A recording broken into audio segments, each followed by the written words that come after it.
Hello friends, Lightsider here, bringing you the Scarlet Monastery boosting guide that no one asked for. It is an important dungeon to know how to do, not that it's hard at all, but it does fill an important gap from 20 to 35, assuming Zul'Farrak becomes the next big thing. Recently I was leveling a hunter, and I needed to boost it up, so I returned the Scarlet Monastery. I haven't been here since pre-patch, and prior to that, boosting at it in Phase 6 of Classic. That's how I made my gold. But it is fun to return here now that it's in pre-patch. It was pretty much face roll at level 60, at 70, and the gear that I have now, it's just a complete joke. So the raw gold here is not going to be as good as Zul'Farrak. It's not going to be as good as Stratholme. But nonetheless, you can come here and find success. Everything else is kind of oversaturated, or especially Stratholme. And I found on Benediction, which is one of, if not the most populated Alliance server, there is a high demand for Scarlet Monastery, just to fill that 20 to 35 gap prior to people going over to Mara or going to Zul'Farrak with Paladins. So you can, I was charging 12 gold per lockout per person. I imagine you can get a lot more if the demand is there. So gearing here is fairly simple. I would prioritize spell damage, and then you could go for a little avoidance. Just items that have both spell damage and avoidance is what I would focus on here. Run a spell damage neck, your best cape. I'm running Draper the Righteous because, again, avoidance isn't really that important, and it's going to give me the most holy spell power possible. If you have tier 6 4-piece, run it, but again, it's not really important. And I don't think the gear requirements for this are going to be very high, so just run whatever you can. You'd want to use the Spellpower shield here. I'm just using Bulwark to flex. And then for trinkets, I would use a on use, such as Dark Iron Smoking Pipe or Icon of the Crescent. Just so in the very short kill phase, you have the higher consecration damage. You run Figurine just as insurance, so you end the pulls at full health, but it's not really necessary. These pulls are very easy, and you're most likely not going to die from them. If you have Wrath of Cenarius, run it here. It's going to have near 100% uptime with at least the beginning of these kill phases. So that's a hefty amount of damage. I use rocket boots, so I would run these if you're an engineer. They're not required by any means. And then you want to use the Consecration Librum. Moving into talents, you just want to focus on maximizing your damage here. So it's going to be your standard AoE farming talent build that you would use in Stratholme or any other AoE farms. So you want to have Vengeance maxed out, the extra damage, Sanctity Aura with improved Sanctity Aura, just again for the extra damage. Here I have Holy Shield because I was doing some PvE boss tanking like a Karazhan run with this, and I didn't want to have to respec while leveling my Hunter. But if you don't have a Decapitator, or you don't want to mess with a Decapitator, and you just want to have a range pull, if you're Alliance and you don't have Mana Tap as a Blood Elf, just drop Holy Shield. You don't need it for this, and have that point in Repentance. But I was just showing the Holy Shield because that is the spec that I had in the video. And then you could also drop Blessing of Kings and drop Precision and put those in shield specialization, but you're already at the block value cap for these mobs without this talent, so it's not really important. But say you're doing something Stratholme or doing other kind of tanking, then you could drop these two and put it in there. But yeah, you just want to use your standard AoE farming build. Okay, now getting into the pull. This circuit is Scarlet Cathedral, into Armory, and then into Library, back in the Cathedral. The three of them count as one reset. Right in, you're going to want to melee this if someone in your group didn't already pull it. You might have to kill it before beginning the pull. Then you rank 1 consecrate those. There I put on Decapitator. If you have Repentance, you don't need to worry about that. And then just melee one of those adds on the right there, on the left. Run up here. This is the same pathing I used at level 60 before the pre-patch and in pre-patch. I just find that it's the best to round up all the mobs through social aggro. You want to consecrate to get this Centurion right here. Otherwise, he won't usually get socialed by something. You're going to get those two, then bubble and open the door. You no longer need bubble for the kill phase, so we're just going to use it to open this door and open the door in Armory. You're going to go through here. These are all going to get aggroed just by throwing my Decapitator at Mograine. The Decapitator and then Rocket Boots out. And put my Blood Maw Magus Blade back on. Here we're just going to hug right, usually using rank 1 Consecrate to pull mobs. Going to jump through here, and it will social the remaining adds in that balcony, but also pull the adds behind you. Jump through here. You want to rank 1 Consecrate to pull those back two. You're just going through. Be ready to dispel any frost bolts or the arcane slows that go off on you. You just want to keep up Seal of Wisdom this entire time. Another frost bolt. That's kind of more than I usually get them. I'm just strafe running here, rounding up all the mobs. You can jump through here, and those other two will get got. Those are the chaplains right there. They're kind of buggy. You want to rank 1 Consecrate them or hit them when you can to try to pull them into combat so they stop leaving. They'll consistently leash. But if you're lucky here, see, I'm going to grab this one. You should be on me now. I got most of them here. I switched to Force Reactive to get my Vengeance stacks up, and back to Bulwark. Again, just use a Spellpower shield. Switch to Force Reactive to get Vengeance, and then switch back. Now they're going to catch up with me. And I use this spot right here as a kill phase. You want to hug a little further to the right than I am right here, just so that mages are LOS and they die better. Just going into the kill phase, pop your trinket, pop wings, pop Figurine of the Colossus, and then spam your attack macro. Constantly be attacking something, so your mana. You get all your Wreck Bomb, Seal of Wisdom melees out, and Parry Haste with melees out. And then the remaining chaplains kind of slowly pour in. So far, we've been in Scarlet Monastery for a little over 3 minutes right here. Then in this video, just to show that you could do potentially 5 of these runs. Even usually you'll have help from boosties looting. I just have loot on free-for-all whenever I'm boosting this, but I just want to show that you can do these runs, a complete reset in under 12 minutes with just looting yourself. Kind of an issue with bag space. I tend to delete the grays and just keep the silks and disenchant the greens. But just have to kind of think about how you want to do this. Just going to skip ahead. So we're going over to Armory now. Open that door. Skip ahead, zoning into Armory. If your boosties are low level here, it will pull the first 2 guys at the door. But since I'm alone here just for demonstration purposes, you don't need to see that. Just attack one of those. Save your rank 1 consecration for these 2 mobs throughout this wall, through this wall right here. You consecrate to grab them to the wall. Then you go over here, jump back through this window and get these 2. And I just judge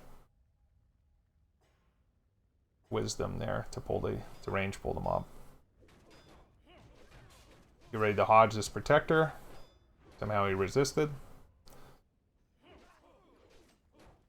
And just moving on through. Make sure if you're using the Decapitator, you switch it. You switch to it by now. And then you're just going to strafe run through, pulling all these mobs. I like to spam rank 1 consecration just to bleed them out. Kind of been unlucky so far with Wrath of Cenarius procs. There's one. And we're just strafe running through, pulling them. I keep up Seal of Wisdom. You don't really want to focus one down because Decapitator can really chunk them. You get like 600 melee crits in the gear that I'm running right here. So try to tab through, attack as many as you can.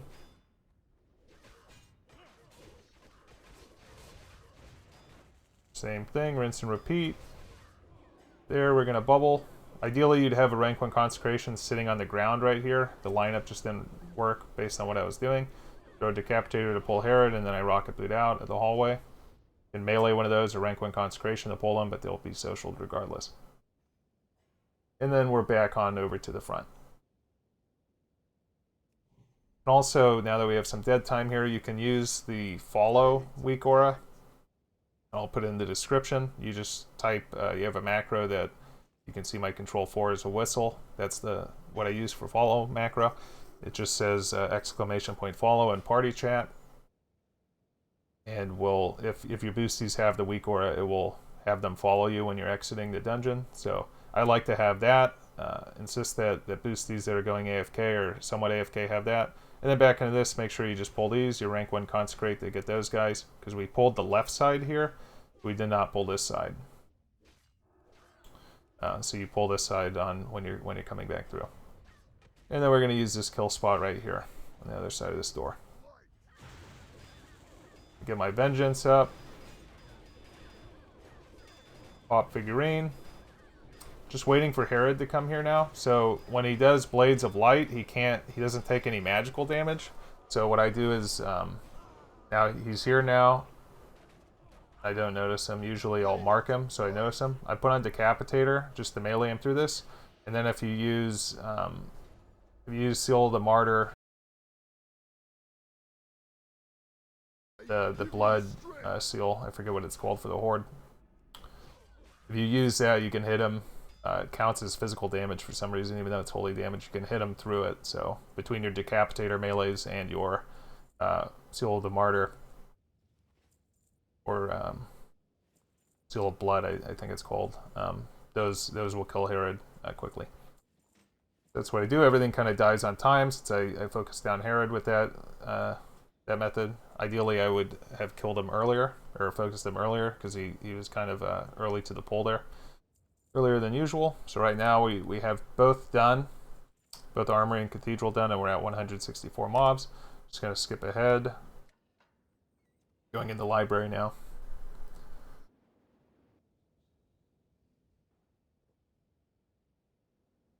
Going to get a little drinking off. You get mana burned in library, so you can kind of have mana issues, but it shouldn't be that big of a problem. And then again, you just need to aggro these two mobs. We're just going to be strafing on through.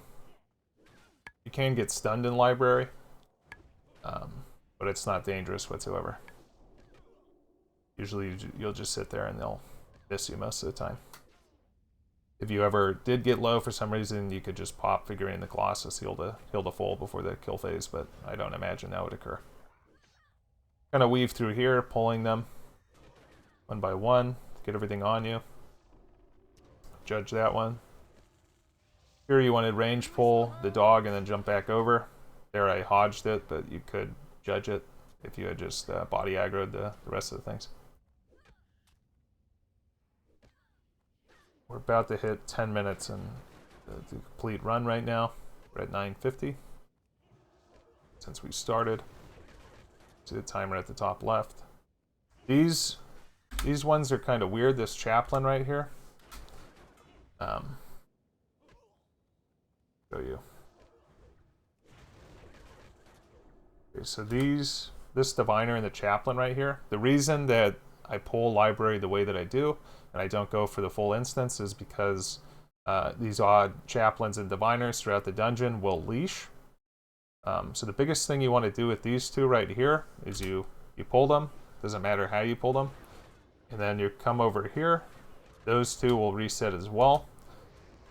You pull these. So what you want to do is range pull this diviner right here, and you don't want to go too far into the door. If you go too far into this door and you don't range pull, say if you go to body aggro those, or go too deep to use a rank 1 consecration pull, all of those diviners I just talked about, or some of them, will get leashed and won't get socialed again to be into the kill phase. You want to be wary of that. Here I just judge those, and I hardly go into the door at all, and then these stay with me.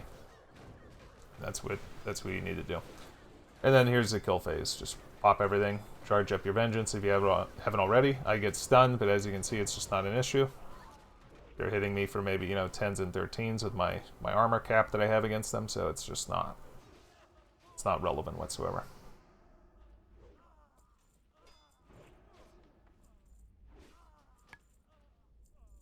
now they're all dead. And this guy. And that's 1040 for all of the mobs to be dead in a lockout. Gonna skip the looting here just to speed things up. And we're on our way out.